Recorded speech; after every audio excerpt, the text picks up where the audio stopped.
Yeah, just to go back to the North-South bodies, because that concept of North-South bodies was particularly neuralgic to the Unionist delegation. We found it very difficult in the Strand 2 discussions to even, approach this concept of North-South bodies. Because they thought it would be like a government.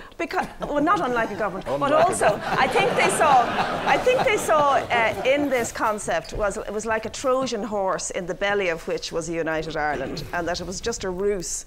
And I remember having a big row with John Taylor at one point. Not a great man to have a big row with. He's very pugnacious. But anyway, I remember he was looking for maximum concessions on Articles 2 and 3, but of course offering minimalist concessions on the notion of North-South bodies.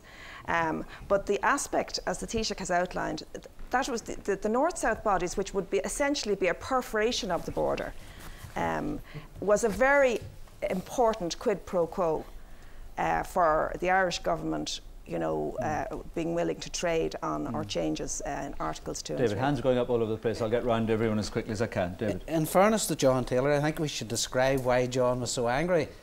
And it was to do with a few proposed standalone bodies that would survive, cross-border bodies that would survive if the Assembly went down. Yes. And he was angry at that.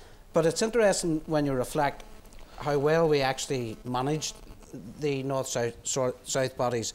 Whenever anti-agreement unionism, I mean, we expected them to really tackle that part of the agreement in their campaign against it, and they were never mentioned, which meant, from that section they saw no weaknesses there.